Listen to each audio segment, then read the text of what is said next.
अस्सलामुअलैकुम दोस्तों, इब्ने अकील रहमतुल्लाहि ताला अलैहि अपना वाक़या लिखते हैं कि मैं बहुत ही ज़्यादा गरीब आदमी था। एक बार मैंने तवाफ़ करते हुए एक हार देखा जो बड़ा कीमती था। मैंने वह हार उठा लिया। मेरा नफ्स चाहता था कि मैं उसे छिपा लूं, लेकिन मेरा दिल कहता था हरगिज़ नहीं, ये चोरी है, बल्कि दयानतदारी का तकाज़ा यह है कि जिसका हार है उसे मैं वापस कर दूं। चुनांचे मैंने मुताफ में खड़े होकर ऐलान कर दिया कि अगर किसी का हार गुम हुआ है तो आकर मुझसे ले। कहते हैं कि एक नाबीना आदमी मेरे पास आया और कहने लगा कि यह हार मेरा है और मेरे थैले में से गिरा है। मेरे नफ्स ने मुझे और भी मलामत की कि हार तो था भी नाबीना का, इसका किसी को क्या पता चलना था। छिपाने का अच्छा मौका था, मगर मैंने वह हार उसे दे दिया। नाबीना ने दुआ दी और चला गया। कहते कि मैं भी दुआएं मांगता था कि ऐ अल्लाह, मेरे लिए कोई रिज़्क़ का बंदोबस्त कर दे।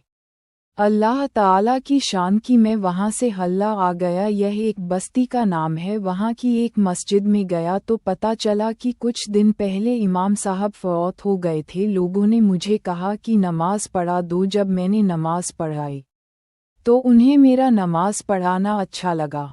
वे कहने लगे, तुम यहाँ इमाम क्यों नहीं बन जाते? मैंने कहा, बहुत अच्छा। मैं वहाँ इमामत के फ़राइज़ अंजाम देने शुरू कर दिए। थोड़े दिनों के बाद पता चला कि जो इमाम साहब पहले फौत हुए थे उनकी एक जवान साल बेटी है। वह वसीयत कर गए कि किसी नेक बंदे से इसका निकाह कर देना। मुक्तदी लोगों ने मुझसे कहा, जी अगर आप चाहें तो हम इस यतीम बच्ची का आपसे निकाह कर देते हैं। मैंने कहा, जी बहुत अच्छा। चुनांचे उन्होंने उसके साथ मेरा निकाह कर दिया। शादी के कुछ अरसे के बाद मैंने अपनी बीवी को देखा कि उसके गले में वही हार था जो मैंने तवाफ़ के दौरान एक नाबीना आदमी को लौटाया था। उसे देखकर मैं हैरान रह गया। मैंने पूछा, ये हार किसका है?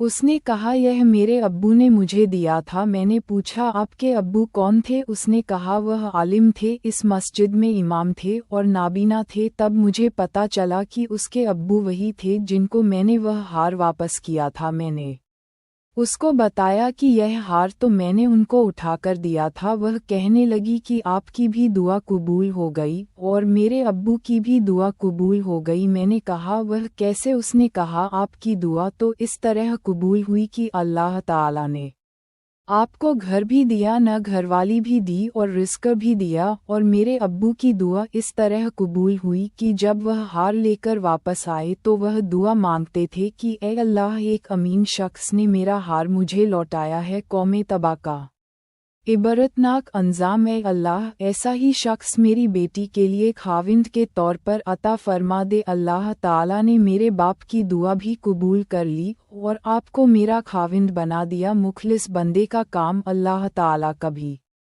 रुकने नहीं देते, अटकने नहीं देते, बल्कि किश्ती हमेशा किनारे लगा दिया करते हैं। अल्लाह रब्बुल इज़्ज़त हमें कहने सुनने से ज़्यादा अमल की तौफीक दे। हमें एक और नेक बनाए, सिरते मुस्तकीम पर चलाए। हम तमाम को नबी करीम सल्लल्लाहु अलैहि वसल्लम से सच्ची मोहब्बत और इताअत की तौफीक आता फरमाए। खात्मा हमारा ईमान पर हो, जब तक हमें ज़िंदा रखे, इस्लाम और ईमान पर ज़िंदा रखे। आमीन। इस बयान को अपने दोस्तों और जानने वालों को शेयर करें ताकि दूसरों को भी आपकी जात व माल से फ़ायदा हो और यह आपके लिए सदक़ाए जारिया भी हो जाए। क्या पता अल्लाह ताला को हमारी ये अदा पसंद आ जाए और जन्नत में जाने वालों में शुमार कर दे। अल्लाह ताला हमें इल्म सीखने और उसे दूसरों तक पहुँचाने की तौफीक अता फरमाए। आमीन। खुदा हाफिज।